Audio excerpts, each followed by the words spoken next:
जोडूयात सागरकडे। सागर,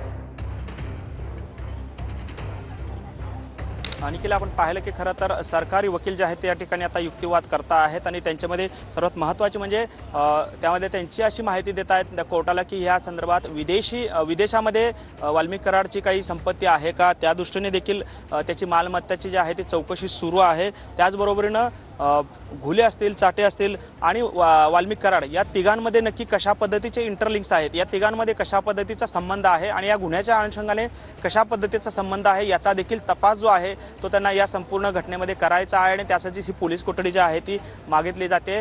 खरं तर या घटनेमधला आणखी एक आरोपी जो आहे तो कृष्णा आंधळे अद्यापही फरार आहे आणि त्याला फरार करण्यासाठी किंवा त्याला कोणी आसरा देते का आणि यामध्ये आसरा देण्यामध्ये या आरोपीचा काही संबंध आहे का, अशा अनुषंगाने देखील आता युक्तिवाद जो आहे तो मांडला जातो आणि त्यासाठीच या ठिकाणी हे पोलीस कोठडी जी आहे ती या ठिकाणी मागितली जाते। खरं तर चाटे आणि घुले जे आहेत हे दोन आरोपी आहेत ते देखील अनेक दिवस फरार होते, यांना कोणी मदत केली या अनुषंगाने देखील हा संपूर्ण तपास जो आहे तो यांना करायचा आहे आणि त्याच पार्श्वभूमीवरती ही संपूर्ण माहिती जी आहे ती सरकारी वकील आता न्यायाधीशांना देताना आपल्याला पाहायला मिळत आहेत। खरं तर या घटनेतला जो आरोपी आहे आणखी एक कृष्णा आंधळे तो देखील अद्याप सापडलेला नाही, तो फरार आहे। त्याला फरार करण्यामध्ये आरोपीचा काही संबंध आहे का या दृष्टीने देखील तपास करायचा आहे, अशी बाब जी आहे ती आता कोर्टासमोर मांडण्यात आलेली आहे। सरकारी वकील आता युक्तिवाद करता आहेत आणि या संपूर्ण युक्तिवादामधून कराडला बीड कोर्टामध्ये घेऊन जात असताना 4 अनोळखी वाहनं ताफ्यामध्ये शिरली होती। पोलिसांचा मोठा ताफा होता, बंदोबस्त होता, मात्र त्यानंतर सुद्धा अनोळखी वाहन चालकांचा आता पोलिसांकडून तपास केला जात आहे।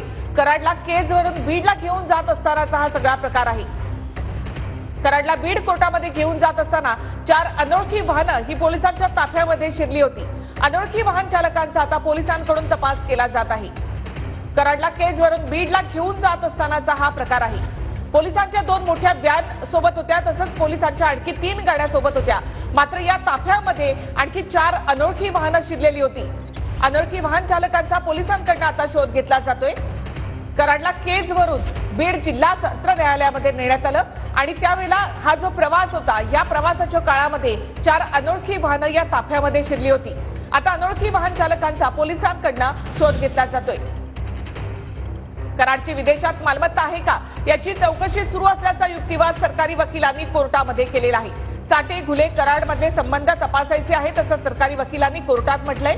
घुले चाटे फरार असताना त्यांना कुणी मदत केली याचाही शोध घ्यायचा आहे असं सरकारी वकिलांनी म्हटलंय।